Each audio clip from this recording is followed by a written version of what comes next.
ذلك بأنهم كانت تأتيهم رسلهم بالبينات فكفروا فأخذهم الله إنه قوي شديد العقاب ولقد أرسلنا موسى بآياتنا وسلطان مبين إلى فرعون وهامان وقارون فقالوا ساحر كذاب فلما جاءهم بالحق من عندنا قالوا اقتلوا أبناء الذين آمنوا معه واستحيوا نساءهم وما كيد الكافرين إلا في ضلال وقال فرعون ذروني أقتل موسى وليدع ربه إني أخاف أن يبدل دينكم أو أن يظهر في الأرض الفساد وقال موسى إني عذت بربي وربكم من كل متكبر لا يؤمن بيوم الحساب وقال رجل مؤمن من آل فرعون يكتم إيمانه أتقتلون رجلا أن يقول ربي الله وقد جاءكم بالبينات من ربكم وإن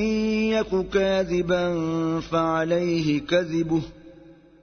وإن يك صادقا يصبكم بعض الذي يعدكم إن الله لا يهدي من هو مسرف كذاب يا قوم لكم الملك اليوم ظاهرين في الأرض فمن ينصرنا من بأس الله إن جاءنا قال فرعون ما أريكم إلا ما أرى وما أهديكم إلا سبيل الرشاد وقال الذي آمن يا قوم إني أخاف عليكم مثل يوم الأحزاب مثل دأب قوم نوح وعاد وثمود والذين من بعدهم وما الله يريد ظلما للعباد ويا قوم إني أخاف عليكم يوم التناد يوم تولون مدبرين ما لكم من الله من عاصم ومن يضلل الله فما له من هاد ولقد جاءكم يوسف من قبل بالبينات فما زلتم في شك مما جاءكم به حتى إذا هلك قلتم لن يبعث الله من بعده رسولا كذلك يضل الله من هو مسرف مرتاب الذين يجادلون في آيات الله بغير سلطان أتاهم كبر مقتا عند الله وعند الذين آمنوا كذلك يطبع الله على كل قلب متكبر جبار وقال فرعون يا هامان ابن لي صرحا لعلي أبلغ أسباب السماوات فأطلع إلى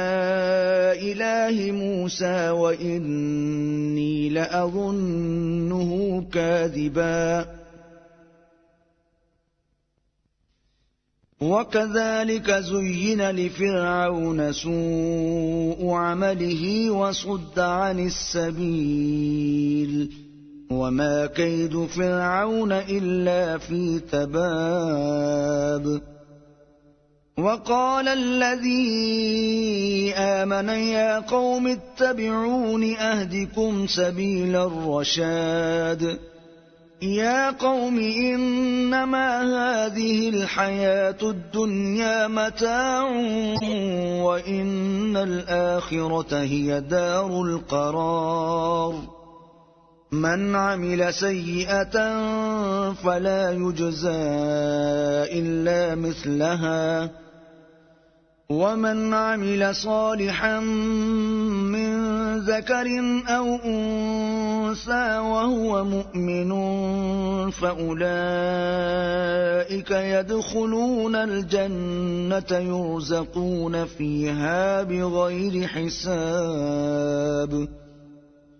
ويا قوم ما لي أدعوكم إلى النجاة وتدعونني إلى النار تدعونني لأكفر بالله وأشرك به ما ليس لي به علم وأنا أدعوكم إلى العزيز الغفار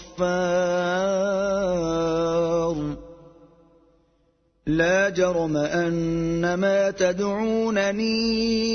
إليه ليس له دعوة في الدنيا ولا في الآخرة وأن مردنا إلى الله وأن المسرفين هم أصحاب النار